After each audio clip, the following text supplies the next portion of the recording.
सभी सम्मानित साथियों को क्रांतिकारी जय भीम नमो बुद्धाय। मैं मोहनलाल सोनकर बहराइच डिस्ट्रिक्ट से।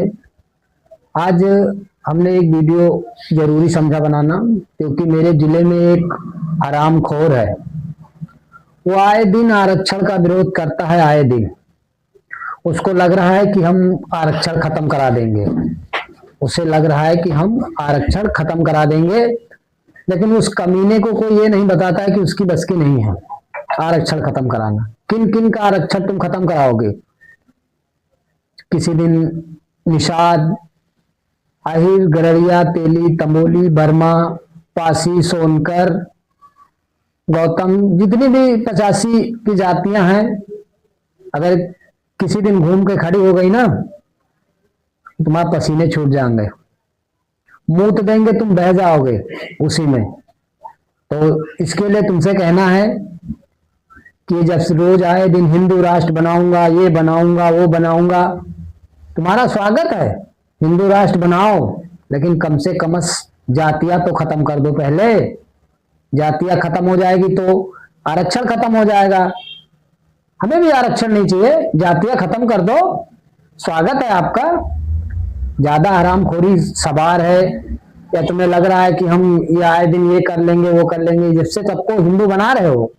अगर ब्राह्मण बनाते तो अब तक जातियां खत्म हो गई थी।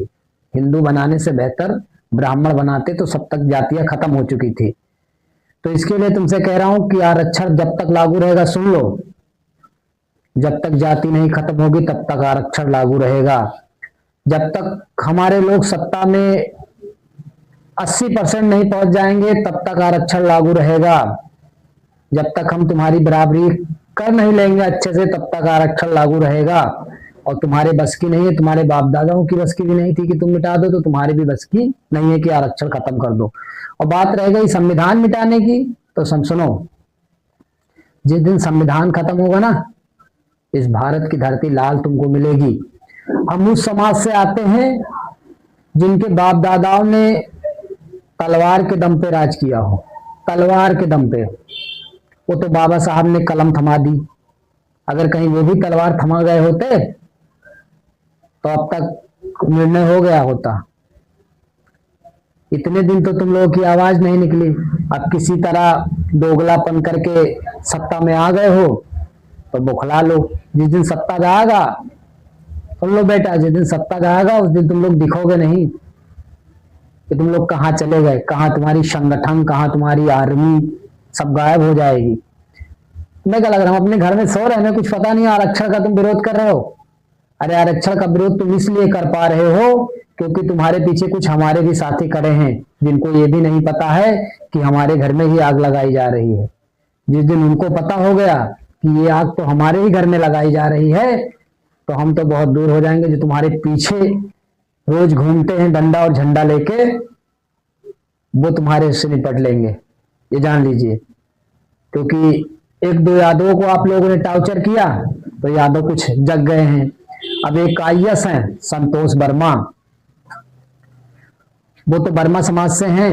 उन्होंने इतना ही कहा कि क्या हमारे बेटे को आप बेटी देंगे, तो वो आपको बुरा लग गया और आप लोगों ने कहा कि हम विरोध कर रहा है, हमें एक कर रहा है। तो जब जातियां खत्म कर दो, आरक्षण खत्म हो जाएगा। संतोष वर्मा ने कुछ गलत नहीं कहा है।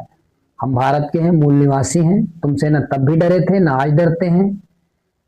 और राह में खतरे तो बहुत हैं, लेकिन ठहरता कौन है? मौत कल आनी है, आज आ जाए, डरता कौन है? तेरे लश्कर के मुताबिक मैं अकेला काफी हूं, मगर फैसला मैदान में होगा, मरता कौन है। जय भीम, नमो बुद्धाय।